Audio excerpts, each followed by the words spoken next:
My name is Jernej Habjan, and I'm a fellow at the Research Center of the Slovenian Academy of Sciences and Arts. Recently, I also completed my term as a member of the Committee on Literary Theory at the International Comparative Literature Association. And it was in that group that Sohan Park and Matthew Reynolds invited me to contribute to prismatic translation and then also Prismatic Jane Eyre. Prismatic translation is a project and an edited volume, and my contribution was a chapter on cultural translation as a kind of political dimension of prismatic translation. Prismatic Jane Eyre is also a project and now an edited volume, and in my chapter, I look at free indirect speech and its peculiar use in Jane Eyre, and the way this peculiarity is picked up in translation, specifically in Slovenian and German translations. I was interested in free indirect speech because this is a style that is common to truly many languages, but also many seminal theories of the novel. Free indirect speech is common without being common. It is shared across languages without being a simple given when it comes to the novel. So I thought it provided a suitable entry point into a project like Prismatic Jane Eyre, where the aim was a close reading of a global novel across languages. So free indirect speech has been defined as a mix of direct speech and indirect speech. It merges the tone of direct speech with the grammar, tenses, the pronouns of indirect speech. Free indirect speech gives us the words, the tone of a speaker, but it also tones down these words by shifting back the tenses, by changing the pronouns. The result is a compromise, however flawed, between the immediacy of experience and the mediation provided by reporting. And in the novel, this compromise is often struck between the protagonist and the narrator.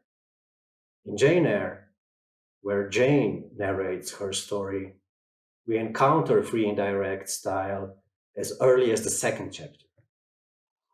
What a consternation of soul was mine that dreary afternoon, how all my brain was in tumult and all my heart in insurrection. Yet in what darkness, what dense ignorance was the mental battle fought. I could not answer the ceaseless inward question why I thus suffered.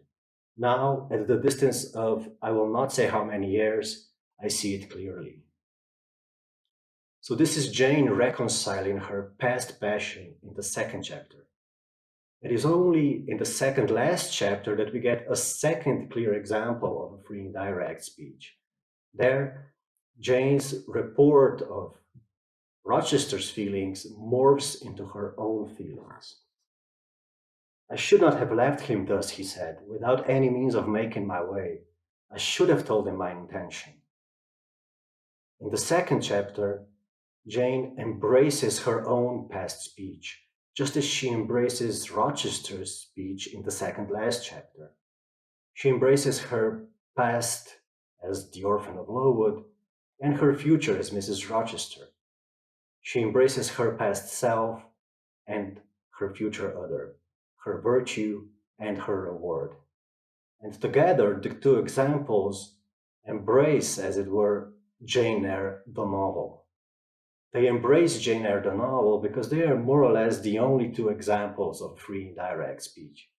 As we know it today, free indirect speech really owes its career to Jane Austen, not Charlotte Brontë.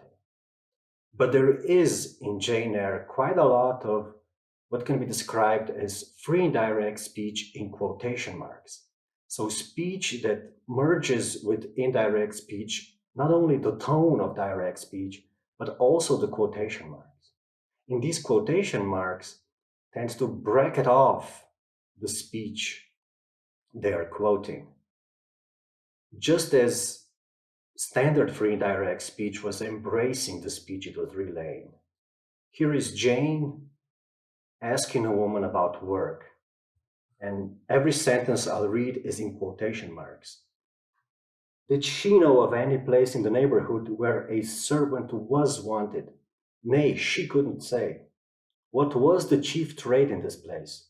Some were farm laborers. A good deal worked at Mr. Oliver's needle factory. Did Mr. Oliver employ women? Nay, it was man's work. So this is just one of many examples of this peculiar use of free indirect speech together with quotation marks.